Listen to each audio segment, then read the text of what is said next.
Hello friends and welcome to the lecture series of the computer graphics. और basically अगर इस subject के बारे में बात की जाए तो ये सब्जेक्ट बहुत ही इंपॉर्टेंट सब्जेक्ट है। BTech CSIT, PGDCA, MCA, BCA, BScIT and other kind of courses. So before discussing further in this introductory class, I just wanted to tell you something about the need of this particular subject. Okay. तो आज के date में आज आप लोग देख रहे हो मोबाइल फोन यूज करते हैं, कंप्यूटर सिस्टम यूज कर रहे होते हैं या डिफरेंट काइंड ऑफ सॉफ्टवेयर आप लोग यूज कर रहे होते हैं। तो एक जो कंप्यूटर सॉफ्टवेयर होता है, वो सॉफ्टवेयर में जो सबसे इंपॉर्टेंट चीज होती है वो है उसका एक ग्राफिकल यूजर इंटरफेस। अगर आप बैक 20 इयर्स और 30 इयर्स बैक चले जाओ तो वहां पर जब हमारे पास एक सिर्फ और सिर्फ कमांड बेस्ड ऑपरेटिंग सिस्टम हुआ करता, जिसको हम बोलते हैं जैसे कि डिस्क ऑपरेटिंग सिस्टम।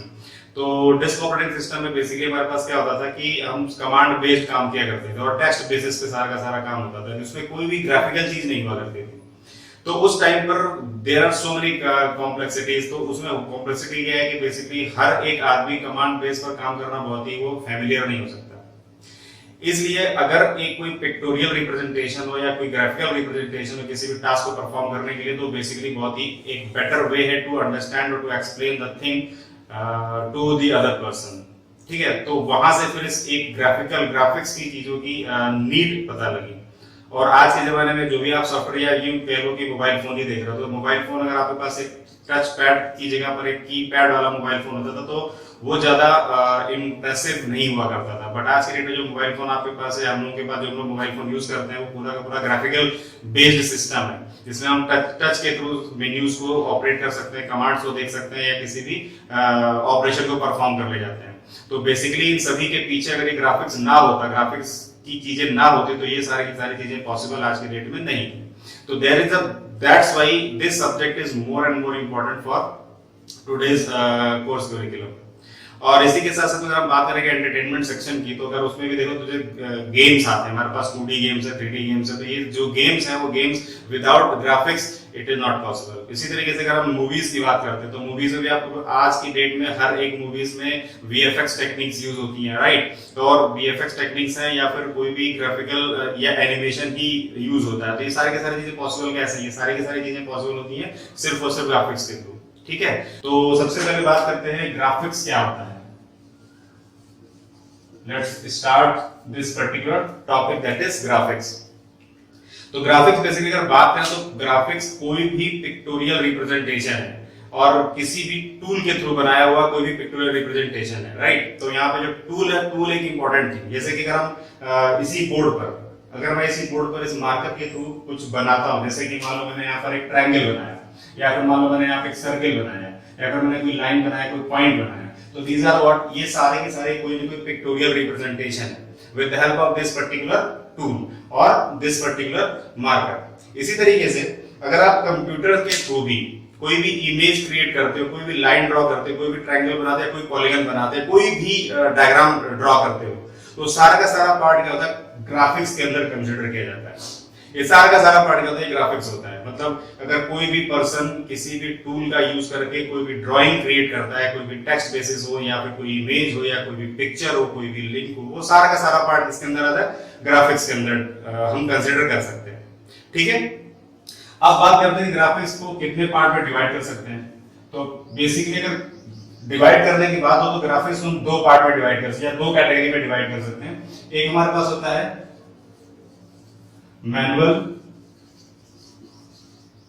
ग्राफिक्स और एक होता है हमारे पास कंप्यूटर ग्राफिक्स, राइट। तो अब बात करते हैं मैनुअल का मतलब क्या हुआ। मैनुअल का मतलब है मैनुअल टूल का यूज करते हुए। मैनुअल टूल मतलब मान लो कि पेपर हो गया, पेंसिल हो गया, बोर्ड हो गया, मार्कर हो गया, या फिर कोई भी ब्रश हो गया, कोई भी पेंट हो गया।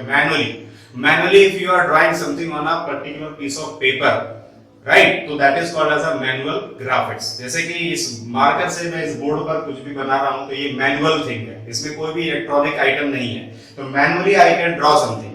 तो मैनुअली इस बोर्ड पर अगर मैं कुछ भी ड्रॉ करता हूं, चाहे मैं टेक्स्ट ही लिख रहा हूं या फिर कोई डायग्राम बनाता हूं या कोई इमेज बनाता हूं, ये सारा का सारा पार्ट जो कंसीडर किया जाता है मैनुअल ग्राफिक्स के अंदर। या फिर अगर मान लो आप पेंसिल के थ्रू किसी पेपर पर कुछ डायग्राम बनाते हो, कोई इमेज क्रिएट करते हो, वो भी मैनुअल ग्राफिक्स के अंदर ट्रीट किया जाता है। या फिर मान लो कोई इंजीनियर, आर्किटेक्ट इंजीनियर किसी बिल्डिंग का नक्शा बनाता है और उसका आउटलाइन बनाता है with the help of paper and a pencil, that is called as a manual graphics. Is that clear? Now बात करते हैं कंप्यूटर ग्राफिक्स क्या हुआ।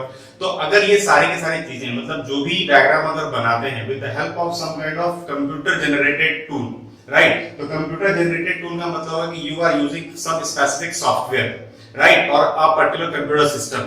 तो एक कंप्यूटर सिस्टम के थ्रू अगर कोई भी डायग्राम आप इमेज, पिक्चर, चार्ट या कोई भी डायग्राम अगर आप बनाते हो उसकी स्क्रीन पर, right, with the help of a particular specific software and the computer, then that is called as a computer graphics. तो इसकी डेफिनेशन क्या हुई? Computer graphics is an art or it is a way of drawing something with the help of computer generated tool. और computer generated tool का मतलब you are talking about the software and the program. ठीक है? तो जैसे कि मान लो हमने यूज कर लिया पेंट ब्रश, राइट, तो पेंट ब्रश बेसिकली किसी भी ऑपरेटिंग सिस्टम का एक इंपॉर्टेंट टूल होता है। तो इस पेंट ब्रश में क्या होता है कि आप, ये एक सॉफ्टवेयर है और ये आपका ऑपरेटिंग सिस्टम में इंक्लूडेड है। तो इस सॉफ्टवेयर के थ्रू आप कोई भी इमेज जनरेट करते हो, कोई भी डायग्राम बनाते हो, एलएस बनाते हो, कोई भी कलर फिल करते हो, एक पर्टिकुलर सीनरी बनाते हो, तो वो क्या हुआ? कंप्यूटर जनरेटेड टूल के through you are drawing something on the display device, तो that is called as a computer graphics. I think both the concepts are clear to everyone. Now, अब हम बात करते हैं कि what is the basic differences between both. वैसे तो basically बहुत सारे differences हैं इन दोनों ही tools, दोनों ही कैटेगरी में, but जो basic differences है उसमें हम बात कर लेते हैं। पहली difference अगर हम बात करते हैं कि cost, right? तो अगर cost की बात करें तो cost यानी कि manual graphics थोड़ा इजी पड़ता है, आई मीन लेस एक्सपेंसिव होता है then computer graphics. Why? Because the tools यानी कि मैनुअल ग्राफिक्स को यूज करने के लिए जो टूल्स की अवेलेबिलिटी है वो बहुत ही इजीली अवेलेबल होते हैं हमारे पर्टिकुलर एरिया में। किसी भी एरिया में कंप्यूटर मैनुअल ग्राफिक्स के टूल बहुत ही आसानी से मिल जाते हैं और वो थोड़े चीप होते हैं। जैसे कि अगर मैं मार्कर की बात करूं तो इसकी कॉस्ट हार्डली 20 रुपीस होगी। बोर्ड की बात करें तो हार्डली 500 और 600 का बोर्ड होगा, या फिर अगर पेंसिल की बात तो 5 रुपीस का एक पेंसिल आता है, या फिर पेपर कॉपी 60 रुपीस या 70 रुपीस की कॉपी होगी। तो दो टूल्स जो होते हैं उनकी अवेलेबिलिटी बहुत ही आसान है और हमारे सराउंडिंग्स में मिल जाएंगे और बहुत ही चीप होंगे as compare to this one, right. But अगर मैं कंप्यूटर ग्राफिक्स की बात करूं तो इसके जो टूल्स है, सबसे पहले कंप्यूटर सिस्टम होना जरूरी है और उसकी कॉस्ट थोड़ी ज्यादा होगी। उसके साथ साथ में एक पर्टिकुलर सॉफ्टवेयर का होना जरूरी है जिसके थ्रू आप कोई भी इमेज ड्रॉ कर सको। After that you need some kind of training also, because suppose that कि अगर आप फोटोशॉप की बात करते हो तो फोटोशॉप को यूज करने के लिए आपको प्रॉपर ट्रेनिंग चाहिए। तो बिना उस प्रॉपर ट्रेनिंग के आप फोटोशॉप को नहीं यूज कर पाएंगे। इसी तरीके से और भी जितने भी सॉफ्टवेयर है जिसको कि आप स्पेसिफिकली ग्राफिक्स के लिए बनाए गए हैं उनको यूज करने के लिए आपको एक प्रॉपर ट्रेनिंग चाहिए। तो ये सारा का सारा क्या है, ये सारे मैटर मिलाकर एक पर्टिकुलर कंप्यूटर ग्राफिक्स को थोड़ा सा एक्सपेंसिव बनाते हैं as compare to the manual graphics. तो कंक्लूजन क्या है कि कंक्लूजन ये है कि manual graphics tools are easily available and less expensive then the computer generated tools. Clear? Now the second point ये है कि एडिटिंग की बात की जाएगा तो एडिटिंग कंप्यूटर ग्राफिक्स में इजी है, बट मैनुअल ग्राफिक्स में एडिटिंग थोड़ा सा टफ है। वैसे मान लो कि आपने पेपर पर किसी पेन या किसी पेंट मतलब ब्रश के थ्रू आपने कोई भी इमेज ड्रॉ किया, वो इमेज आपके मन मुताबिक नहीं बना है, कुछ इसमें प्रॉब्लम है, आपको लगता नहीं कि ये इमेज बहुत अच्छी बनी हुई है, तो क्या करोगे आप उसको रफ करोगे। रफ करने के लिए भी आप किसी भी एक रबर या इरेजर का यूज करोगे। अगर वो इरेजर तभी काम करेगा आप उसे पेंसिल से बनाया हुआ है, बट अगर पेन से बनाया है या किसी पेंट से बनाया तो automatically it is not easy to just rough that thing. उसका एक सोल्यूशन होता है, उसको आप डिस्ट्रॉय कर दो। बट कंप्यूटर ग्राफिक्स में मान लो अगर आप पेंट ब्रश का यूज करो तो पेंट ब्रश में आपने कोई भी चीज बनाई, अगर आपको पसंद नहीं आ रही है, आपके मन मुताबिक नहीं, आप उसको सीधे सीधे डिलीट कर सकते हो, मॉडिफाई कर सकते हो। यानी कि इसका मतलब क्या हुआ, मॉडिफिकेशन और editing these are very easy in computer graphics, but editing or modification is very tough in manual graphics, right? Now the third point, time, right? तो जो मैनुअल ग्राफिक्स है, मैनुअल ग्राफिक्स में थोड़ा टाइम लगेगा, if you want to create something with the help of manual graphics tool तो it will take some time, but अगर आपके पास प्रॉपर ट्रेनिंग है तो कंप्यूटर ग्राफिक्स के थ्रू उस पर्टिकुलर इमेज को क्रिएट करना बहुत ही लेस टाइम कंज्यूमिंग है। तो यहाँ पर कंक्लूजन ये है कि मैनुअल ग्राफिक्स के थ्रू इमेज को क्रिएट करना थोड़ा टाइम लगेगा as compare to computer graphics, right. और उसके बाद यहाँ पे बात करते हैं लास्ट में tools availability.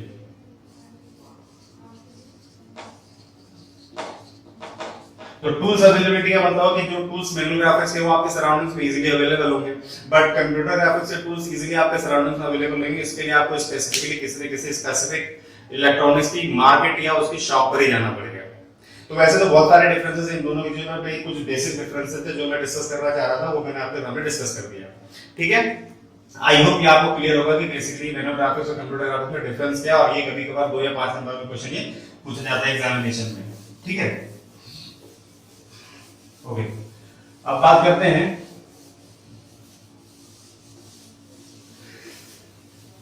Conceptual framework.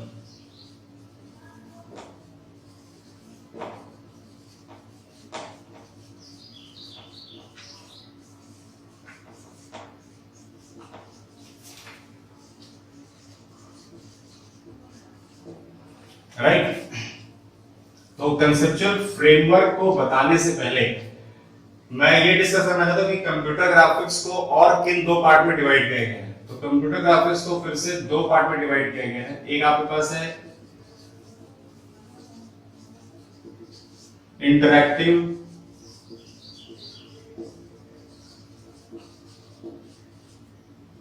Computer graphics और दूसरा होता है आपके पास passive.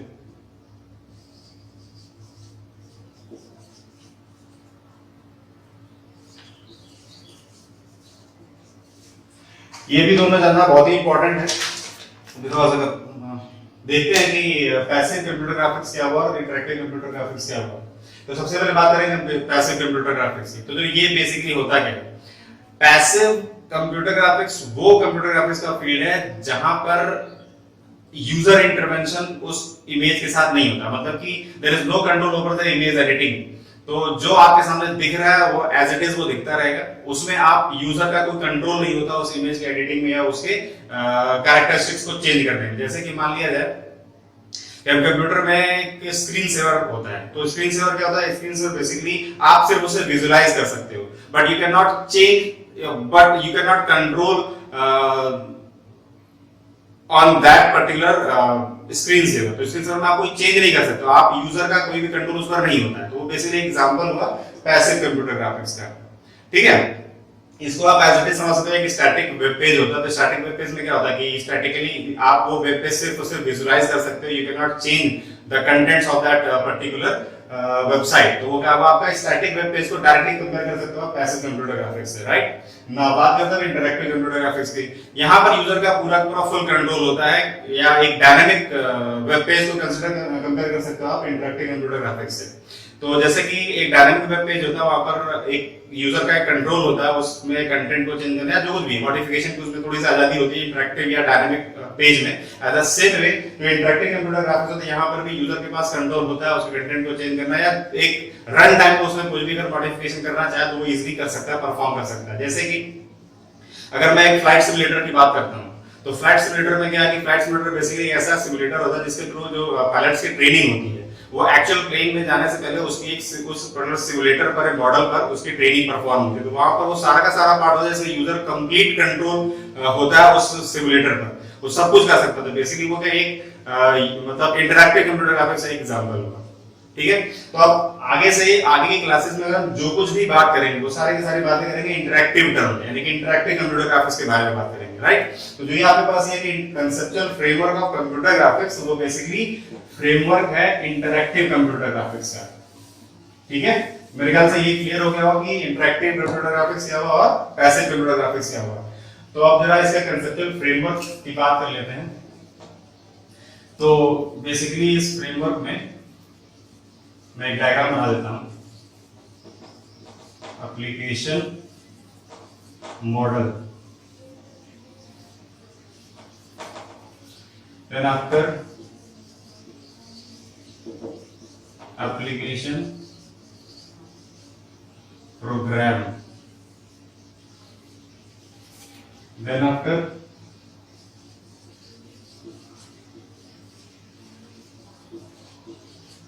graphics system. Then after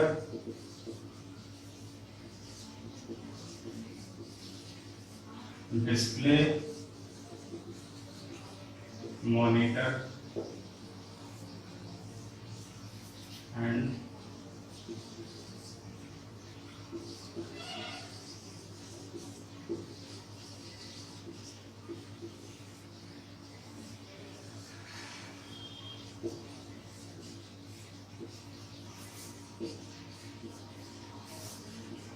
okay तो ये जो डायग्राम आपके सामने दिखाया है फ्लो चार्ट बेसिकली क्या है कि ये कंसेप्चुअल फ्रेमवर्क है कंप्यूटर यानी इंटरैक्टिव कंप्यूटर ग्राफिक्स है। यहाँ पे जो सबसे पहला पार्ट है जैसे एप्लीकेशन मॉडल, सेकंड पार्ट आपके पास है एप्लीकेशन प्रोग्राम, थर्ड पार्ट है ग्राफिक्स सिस्टम और नेक्स्ट पार्ट है आपका डिस्प्ले मॉनिटर और उसके बाद आपके पास है keyboard and mouse. This is basically input device या आउटपुट डिवाइस हो जाएगा। ये आपके पास आप इसमें वन बाय वन इसको एक्सप्लेन कर रहा हूं, ठीक है। तो देखो एप्लीकेशन मॉडल क्या है कि अगर यूजर की बात करते हैं, कोई भी यूजर है, कोई भी कंप्यूटर प्रोग्रामर है, तो सबसे पहले उसके दिमाग में एक आइडिया होगा कि मुझे ये मॉडल डिजाइन करना है। तो वो बेसिकली मॉडल क्या है आपका एप्लीकेशन मॉडल, मतलब this is a thing which needs to just design by the user और अ कंप्यूटर प्रोग्रामर, ठीक है। अब बात करते हैं एप्लीकेशन प्रोग्राम की, तो इस मॉडल को क्रिएट करने के लिए, डिजाइन करने के लिए कोई ना कोई एक स्पेसिफिक प्रोग्राम या प्रोग्रामिंग स्ट्रक्चर के थ्रू उस प्रोग्राम को डिजाइन प्रोग्रामिंग लिखी जाएगी किसके लिए, to design a particular application model. After that अब ये जो एप्लीकेशन प्रोग्राम लिखा कहा जाएगा, तो बेसिकली उसके लिए ग्राफिक सिस्टम होगा। तो basically the graphic system is used to just write down the application program for designing the application model. After that अब ये जो डिजाइनिंग हो रही है, वो डिजाइन आपको दिख रहा है कहां पे, वो उसको दिखाने के लिए डिस्प्ले दिखाने के लिए आपके पास एक डिस्प्ले मॉनिटर होगा। नॉर्मली हमारे पास सीआरटी मॉनिटर हो सकता है या फिर हमारे पास जो भी आउटपुट डिवाइस होगी वो आउटपुट डिवाइस इस डिस्प्ले मॉनिटर की कैटेगरी में आएगी, राइट। अब इसमें जो कमांड्स दिए जाएंगे, कमांड है इनपुट पर्पस जो आपके पास कीबोर्ड एंड द माउस, वो आपके ग्राफिक सिस्टम के साथ अटैच होंगे। तो with the help of keyboard and the mouse user और computer programmer give the some command और input to design a application model, and to design this application model a user or computer programmer just write some kind of program, application program, and that application program used a particular graphic system to design that model, and then after that thing that design model is displayed on the monitor। तो इस तरीके से ये basically जो आपका framework है computer interactive computer graphics वो काम करता है। तो मेरे ख्याल से आपको ये मॉडल समझ में आ गया होगा कि कैसे कंप्यूटर ग्राफिक्स सिस्टम काम करता है, ठीक है।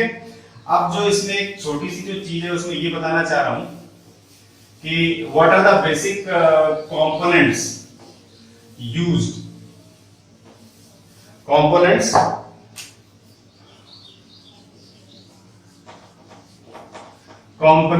Of computer graphics. तो बेसिकली 4 कंपोनेंट्स होते हैं आपके पास। पहला आपके पास यूज करेंगे हम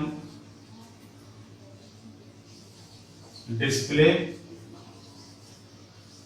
कंट्रोलर, दूसरा यूज करेंगे हम फ्रेम बफर और डिजिटल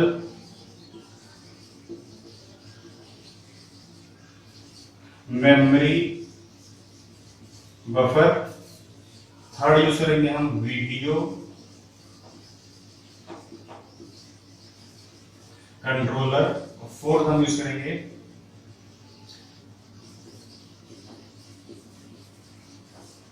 डिस्प्ले मॉनिटर, और फिफ्थ में आप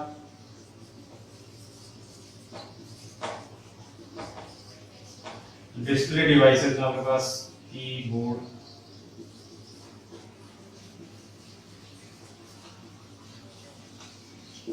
कंपोनेंट्स हो मैंने यहाँ पे लिखे हुए, that is display controller, frame buffer और digital memory buffer, third one is the video controller, then display monitor and after that last one is input devices.